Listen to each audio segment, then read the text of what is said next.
Welcome to New York's number 2 sports show. The Yankees win their 8th straight series. They win 2 out of 3 against the Angels. And a bit of bad news coming out of this series, kind of unexpected, in that Clarke Schmidt is going to hit the IL. He's going to be out for a while. It's going to be 4 to 6 weeks of no throw, and it's termed as a right lat strain. So it's sad how it does play its way out where, like, these things, in terms of, like, Garrett Cole, it was a big debate. It's like, all right, like, who's going to lose their spot? What's going to happen when Cole comes back? And sure enough, if all goes as planned, and Garrett Cole comes back, let's say within the next, 3 to 4 weeks, and that's probably, it could even be before that, but let's just say that Clarke Schmidt, he will not be back by then. Clarke Schmidt, I think we may not see him until maybe August. Like, I think, like, he could be out for like 2 months, and that's just a guess on my part. But want to discuss that because that's really that's a big injury. He had been pitching really well. Honestly, if you had to rank the 5 starting pitchers, Luis Gil had been, the best of the bunch. And we're going to talk about Gil as, again, he's a storyline coming out of the series. He was unbelievable. 8 innings, 1 run in game 2 of this series. But yeah, Schmidt is going to be out for a while. And so Cody Poteet will take his spot in the rotation. He's going to start one of the games against San Francisco this weekend. Cody Morris technically took the roster spot of Schmidt, but I'm going to assume that once, because I think Poteet's going to start the Saturday game. So for Morris, he didn't appear in Game 3 against the Angels. Maybe he will in Game 1 against San Francisco. But it's a fair assumption that Poteet will take that spot from Morris. But yeah, that hurts. I feel bad for Schmidt because he's really, this was a really, really good year for him after last year was a step in the right direction. And he even took it further this year. So they'll be okay, the Yankees. I mean, again, because of the fact that Cole's coming back, because of the fact that, look, it's Matt Blake. It's kind of like a pitching factory of finding, different players of varying degrees of success. And they've come from kind of random places in some ways, but they find a way to kind of get it done. So from a win-loss standpoint, the Yankees, they should be okay. But I feel bad for Schmidt. And look, maybe it's a blessing in disguise. Maybe, him, hopefully he comes back later in the season and can really make an impact when it really counts. So, but yeah, the Yankees win 2 out of 3. They're 39-19, so 20 games above 500. They are tied in the loss column with Baltimore, but they have 4 more wins, so they're 2 games ahead of Baltimore. So it's crazy that they played 4 more games than the Orioles. As we're just about into June. And again, I think that's just a lot of rain. It's probably just a lot of rainouts on the Orioles' part. The Yankees should have swept this series. I guess, to be fair, the Game 2 win was a close win by the Yankees. They won by 1. So I guess to say that they should have swept maybe is not quite accurate. But really, this is a bad Angels team. This is, in my opinion, or even factually, one of the worst teams in baseball. And the Game 1 loss really, I think, mostly is kind of pinned on Anthony Rizzo, but also Clay Holmes. Rizzo, what's crazy is that Rizzo has, it's either 3 or 4 errors on the season, but really, it could be more than that. Somehow this was originally ruled an error, and what happens was it extended the 8th inning, and Luke Weaver comes out of the game, which I didn't really agree with, and they brought Clay Holmes in for what would have been a 4-out save, and immediately he gets ambushed for a 2-run double. I think it might have been first pitch to Taylor Ward. So that was kind of a gut punch. And the Rangers also lost. That was the Yankees, it was way less of importance, but the Rangers also lost in overtime in Game 4 in their series against the Florida Panthers. So that was not a great night if you were a Yankee Ranger fan. But yeah, it's, Yankees lose Game 1, but hey, they come back and win 2 and 3. Like I said, 8 straight series wins. Another bit of bad news that came out of this series was Volpe, who actually got hits in, his hitting streak extended Game 1, Game 2 to 21 games. But unfortunately, even though the Yankees had their best offensive performance in Game 3 by scoring, I think it was 8 runs, Volpe's hitting streak comes to an end. And it was so impressive because it's hard to do. Like this day and age in baseball, for him to get a hitting streak like that is impressive. And unfortunately, like I said, it is over at 21 games. More news from the series. DJ LeMahieu made his return. And what was interesting was he batted ninth. In games 1 and 2, he batted ninth, which I never thought that they would have done that. But, not a terror, like all considered, like I actually don't hate that.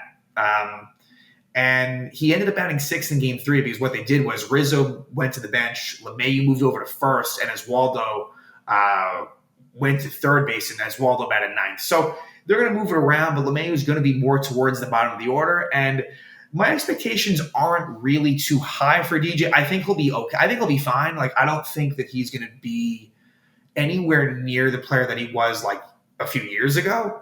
And when I say a few years ago, I'm really talking 2020. But I think that DJ, should, like, again, for someone batting, like, let's say ninth, yeah, that's pretty good.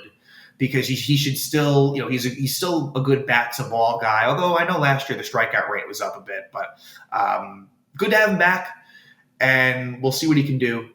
But I guess let's just jump right into it. Ian Hamilton made his return from COVID, and looked pretty good. He pitched game 3. Looked pretty good in game 3. So Nestor Cortez pitches game 1, and pretty good outing for Nestor. Looking back on it, and again, my focus wasn't because at this point you had the Ranger game on, which is just more of a priority. And so I see that Nestor was taken out at 88 pitches, 5 1/3 innings pitched, 5 hits, 2 earned runs, no walks, 4 strikeouts. So pitched pretty well. That's a good line. He made one mistake to Kevin Pillar in the first inning, which resulted in a 2-run homer. But other than that, I had been saying, Nestor's been struggling on the road. This was a step in the right direction for sure. And so, Nestor kind of under the radar. It's been a nice season for him. Just because he's been a rotation that's full of guys that have done really well. Nestor, his record, and it sucks because he should have had a win here or could have had a win here that was taken off the board. And so his record sits at 3-4. But 3.30 ERA, I like the 1.06 WHIP, 67 strikeouts and 71 innings. So it's been a pretty solid again. Like if he can get those road numbers in a better place, he'll end up with pretty good stats. But the lineup here was as you'd expect it to be, but with the addition of LeMahieu batting ninth, and in this case it was Austin Wells catching. And on the mound for the Angels was Griffin Canning. This was a game where, the Angels were 3 for 5 runners in scoring position. Yankees 2 for 5. So that's actually not that bad. But Canning, he ends up going 5 innings, allowing 9 hits, 3 earned runs, 2 walks, 5 strikeouts, and he allowed a homer. Who did he allow the homer to? Juan Soto in the first inning, actually. So, Canning, they probably could have gotten to him more than they did. But anyway, like I said, it starts out in the first inning with a Soto homer, his 15th homer of the season. Soto definitely made his presence felt in this series, as he typically does, but Soto makes it 1-0 Yankees. Then in the bottom of the first, you get a 1-out single by Luis Rengifo. And then with 2 outs, it's a 2-run homer for Kevin Pillar, his 6th homer of the season. It's kind of crazy that Kevin Pillar is still, at the very least, very good against. He has very good numbers this season. So, let's see. How old is Pillar? Pillar is 35. And I think he's still really good against lefties. Let's see. Very good versus lefties. And so that was the case there. And so it gives the Angels a 2-1 lead. Then let's jump to the 4th inning where the Yankees tie it up, and it's Soto again.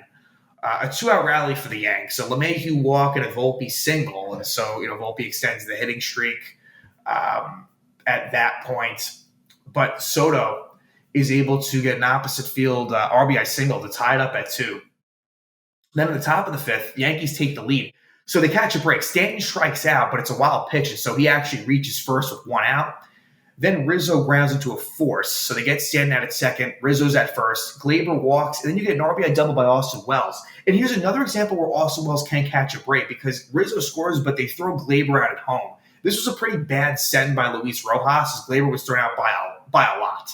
It was well hit by Wells, but probably should have given him the stop sign, and so it's only 3-2 Yankees.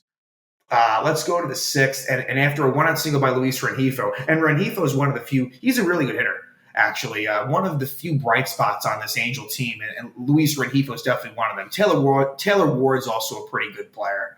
And I guess there's some other somewhat promising young players that they have that could eventually be solid MLB contributors. But Tommy Kahnle comes on, and he is able to get out of that inning. So the Yankees keep that 3-2 lead. Bottom of the seventh, Luke Weaver, a very impressive 1-2-3 inning with a couple of strikeouts. And then the bottom of the eighth is when things get interesting. So former Yankee Willie Calhoun pinch hits against a single off of Weaver. Then Luis Guillorme as a pinch hitter lines out, and then Weaver gets another strikeout. And then Mickey Moniak pinch runs for Willie Calhoun, and Luis Rengifo gets an infield single, but really it should have been an error. Originally, it was ruled an error on Rizzo. It was a ground ball to first. Rizzo bobbles it, and he's unable, and nothing comes of it. And it was frustrating because it extends the inning, first and second, 2 out. And I would have left Luke Weaver in there. His pitch, he was at 26 pitches, and he's someone that's capable of throwing in the upper 30s if need be. And Clay Holmes comes in, first and second, 2 out, and sure enough, because you don't really see Clay when he struggles, it's more maybe walks or singles. He doesn't really. I imagine when I think about Clay, he doesn't really give up many extra base hits. But it was a 2-run double for Taylor Ward, and this was a play where Verdugo's been really good defensively. I wish he could have somehow gotten to it, but it's probably unfair to say that he could have or should have. So Angels take a 4-3 lead. Not great at all. And so we go to the ninth inning. Carlos Estevez comes on, the Angel closer, and LeMahieu flies out. Volpe grounds out, and Soto flies out. Soto just kind of got under it. Had a good opportunity. He was looking to go deep, but didn't. And so again, the Yankees could have won this very easily. Thanks to some defensive miscues, some not so great base running, and Clay Holmes just not kind of locking it down, and maybe a questionable Boone decision. The Yankees lose this game 4-3, but luckily they're able to win the next 2 games. So let's talk about those. So, even though, I feel like this series came with a lot of kind of interesting side notes as far as, again, the Clarke Schmidt thing is the biggest one, but just, LeMahieu coming back and some other, there was just, it was beyond what happened in the game. There was definitely some interesting things to talk about. One of them being that in the first inning of Game 2, Aaron Boone gets ejected on what was deemed an unassisted double play. I'm just going to jump right into this, and then we'll get back into Luis Gil. But it's a situation where it's bases loaded, no out, and it's a stupid rule because the whole idea of infield fly rule is that the batter is out. So Juan Soto would have it's in Soto's best interest to try to be at second base. He's not trying. There's no reason for even trying to interfere, and nor would it matter because what ends up happening technically was Zach Neto, the shortstop, didn't make the catch. But even though he didn't make the catch, it doesn't matter. It was an infield fly rule, meaning that Giancarlo Stanton was out. So just the way that they go about that to me is just dumb. In terms of intent and what it stands for. But they call Soto out at second for interference. And Boone kind of loses his mind and gets ejected. And I don't blame him. I mean, look, by the letter of the law, I guess it was maybe the right call, but it just kind of – and we saw a similar play like this in an Orioles-White Sox game a week or 2 ago. Just really stupid. And so it kind of gets Tyler Anderson off the hook initially. So the matchup was Luis Gil and Tyler Anderson. And Anderson's line is pretty funky. It ends up being 5 innings, 4 hits, 1 run, 6 walks. 4 strikeouts, and that 1 run was a homer by Alex Verdugo in the 4th inning. But Luis Gil's the story. Luis Gil has been fucking insanely good. He improves to 7-1, 8 innings, 2 hits, 1 earned run, 2 walks, 9 strikeouts, and he allows the 1 run of being a homer. But he has a 1.99 ERA. His whip is .95, which is crazy, considering and that really is credit to him for limiting the walks. But 79 strikeouts in 63rd and one-third innings, and his opposing batting average is 135. Like, he has truly been one of the best pitchers in Major League Baseball by many metrics. And this is someone that, I would love to see in the All-Star game. Talk about totally unexpected, but very well deserved. But there's still some time, until that happens. But this was a lineup that saw Anthony Rizzo bat 7th for, I think, the first time since very early in his career. And look, that's fair though, because I think what they want, because we haven't seen the Yankees face a lefty. This is the first time the Yankees face a lefty starter in a long time. And so what happens is Stanton bats cleanup, Verdugo 5th, Gleyber 6th, Rizzo 7th. So I think when it's versus a righty, you'll see Verdugo back cleanup, and then so on and so forth. And then versus a lefty, you'll see Stanton back cleanup, and so on and so forth. And so this game had Trevino catching and LeMahieu batting 9th again.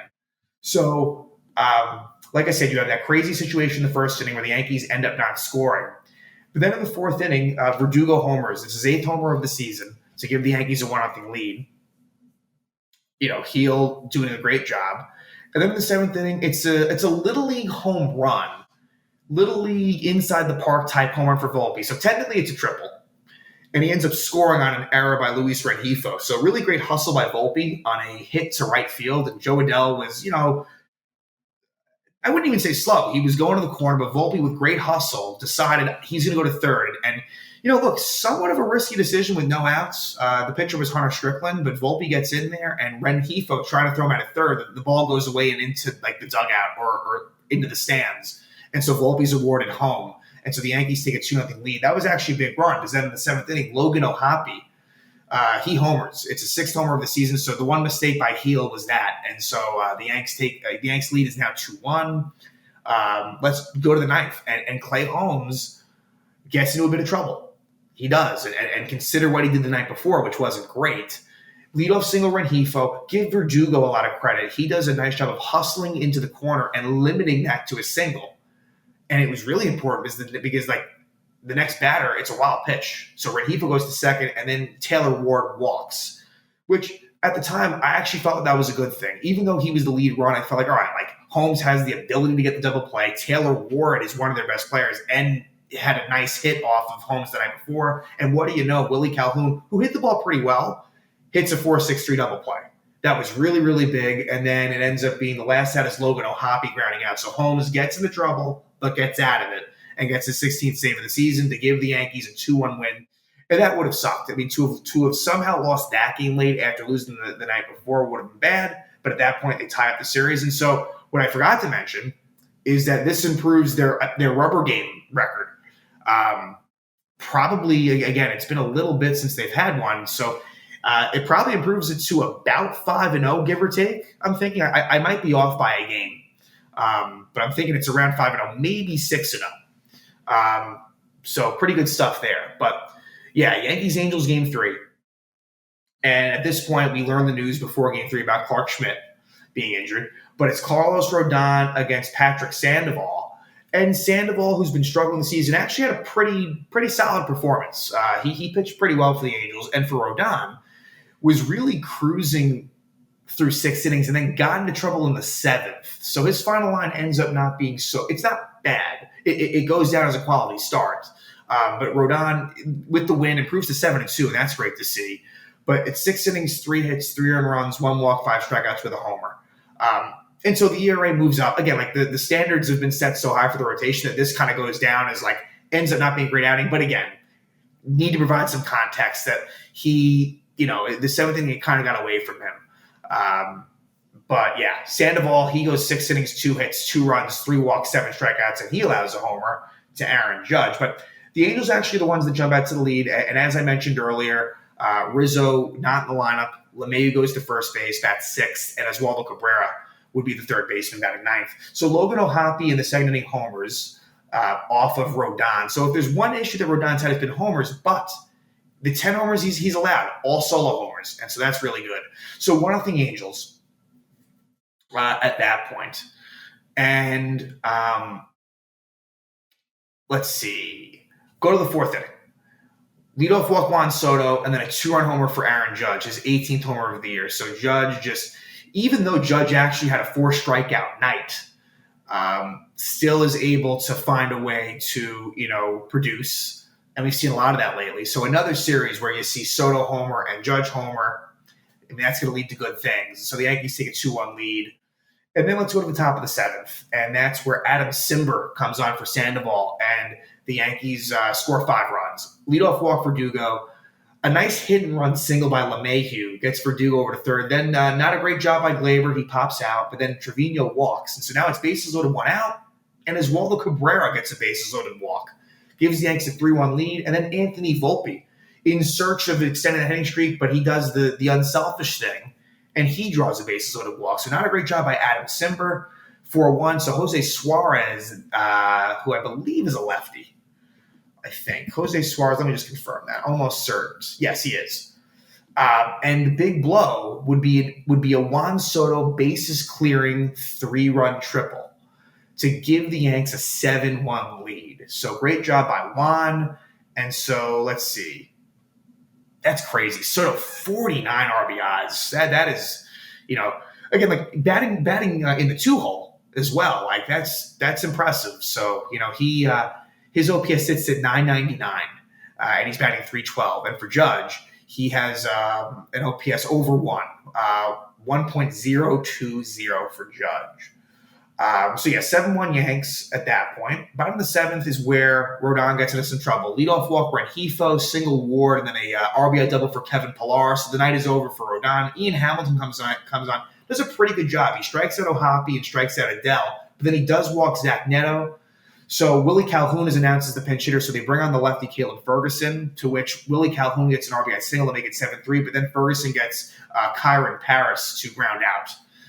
And so at the top of the 8th, the Yankees would add a run. It would be a sac fly for Jose Trevino to give the Yankees an 8-3 lead. Tommy Kahnle replaces Caleb Ferguson. He pitches a scoreless 8th inning. And then Michael Tonkin in the 9th, he ends up pitching a scoreless 9th inning. So it gives the Yankees the series win. They win 8-3. Their record is 39-19. Now they will head to San Francisco, one of the best, at least on TV. Definitely one of the best looking ballparks, I think, in the game. And, Yankees, with them being a National League opponent, Yankees don't always play there. So you kind of appreciate a little bit more when it happens. But San Francisco, they are 29-28. It seems as if they've been, let me confirm, I think they've been doing pretty well lately. So San Francisco, they're 7-3 in their last 10. And they seem to be pretty good at home. They're 17-11 at home. I don't know. They have a run differential of -19, so I'm not really sure how sustainable it is. But, I think San Francisco is a team that could very well make the playoffs in the National League. Certainly have aspirations to do so and make it as a wild card team more likely. But the pitching matchups will be Marcus Stroman versus Jordan Hicks. And Jordan Hicks is kind of making the transition as a starter and I guess seemingly doing pretty well. I'm sure he'll be somewhat difficult. So that should be an interesting matchup, Stroman versus Hicks. Then game 2, it'll be Cody Poteet, who we saw make a start earlier in the season and did pretty good doing so. And that'll be against Logan Webb, who is the, who I think is probably still considered the San Francisco ace. And he has had, even though his whip, his underlying numbers are not necessarily the best, but he's got a good ERA. And then game 3 will be between a battle of lefties, Nestor Cortez and Blake Snell. Now, Blake Snell has really struggled since he's been a San Francisco Giant. So when I said Logan Webb's the ace, I'm sure there was a hope that Blake Snell, he was the National League Cy Young winner last year, but he's really been bad, but he's one of those pitchers that's always capable of putting up a gem. So I suspect, again, the way I view the series is somewhat similarly to how I viewed the Padres series. Win 2 out of 3. Getting the sweep at San Francisco will not be easy at all, especially, and I feel like some of these pitching matchups might be kind of difficult. And so if the Yankees can win 2 out of 3, I'm not sure I worded it before, but they are undefeated. They haven't won. If I had said that they won 8 straight series, that was incorrect. They're undefeated in their last 8 series. And so to be able to continue that would be pretty nice. So should be an interesting series against San Francisco as this road trip will conclude. But 6 games in, they're 4-2. and hopefully they'll end it off strong against the San Francisco Giants. And, unfortunately, some bad news on Clarke Schmidt. He's going to be out for a while, and hopefully the Yankees will be able to make it work while he's out. And the good news is that Garrett Cole probably is not too far away from making his return, and that'll be fun to watch.